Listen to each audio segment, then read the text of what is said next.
Let's straight away cut across to the event where RBI Governor Raghuram Rajan is in conversation with Randall Krosner, Chanda Kochar, Shobna Bhatia and Arun Myra.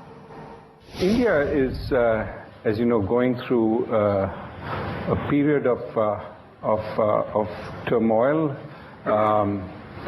where growth has slowed. We're, I think, in the process of stabilizing. But there's a lot going on in the economy. And perhaps we can start by talking a little bit about the Indian economy, move on to the global economy and the interactions, and then talk about the big uncertainty that faces us over the next few months, which is elections. And we'll bring in Shobna at that point to talk a little bit about it. So perhaps we can start with the economy itself. Chanda, what do you see? What do you think is going to happen? What are your worries? What are your hopes? Well, I think India has always had two drivers of growth: the demographics and opportunity to invest. And while demographics continues to remain our fundamental strength and has the potential even going forward, currently it's really the investment driver that has slowed down substantially. And the slowdown in the investment driver is not because there are no demands for the produce from the projects that would be set up, but it's really because decision making in the country has slowed down, approvals are not coming on time and so on. So I think the big challenge and the requirement rather for the economy is to revive the investment driver. But if you look at the past 6 months or so, I think actually some positive steps have been taken. There's a whole lot of anxiety and acceptance in the form of the government to start giving some approvals. I think the country's done very good work under the leadership of RBI to actually bring the current account deficit under control, to bring the exchange rate in stability.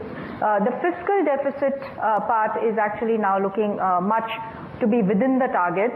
The export-oriented industries are doing better. So I would say that we probably bottomed out as far as the GDP growth is concerned.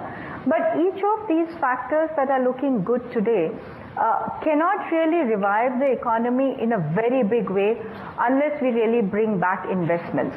So I think, the fact that agriculture is so far doing okay, the fact that export-oriented industries have started doing better, will take us for some time, but the big revival in the economy can really come out of reviving investments. And for that, really, there is, focused decision-making environment and a facilitative environment that the country needs to create. Arun, you've said again and again that jobs are what we need to be focused on. Entrepreneurship, jobs. How do you see that happening over the next few years? What do we need to do? And how do we go about it? Let me connect with what Chanda just said. Yes, for jobs we're going to need investments, and we're going to need productive enterprises that will create jobs and attract more investments.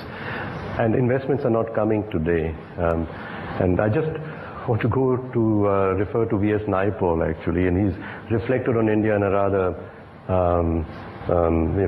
cynical way perhaps, and wrote the books which perhaps helped him to get the Nobel Prize also.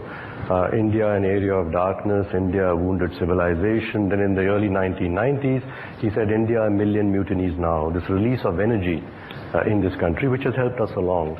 But if V.S. Naipaul were to write a book about India today, he'd call it India, a million bottlenecks now. Why are these bottlenecks arising is the question. And because the bottlenecks are coming in our projects, for example, we're not getting investments. It's not a matter of no money available to invest in infrastructure, but people have invested in infrastructure and found that their projects are stuck in power infrastructure, road infrastructure. So you're not drawing in more investment. The same true for manufacturing more recently. Activities are slowing down, they're stuck. So what are the brakes on activity in the country?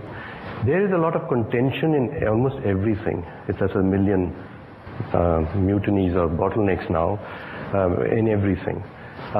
Projects are stuck because stakeholders on the environment side or the land side and the investor there's no agreement. And our big projects in the East and elsewhere also are stuck for similar reasons. The stakeholders cannot come to an agreement. And we are referring all these misunderstandings, disagreements higher up, and the political system cannot resolve so many things up there which need to be resolved in these places where these bottlenecks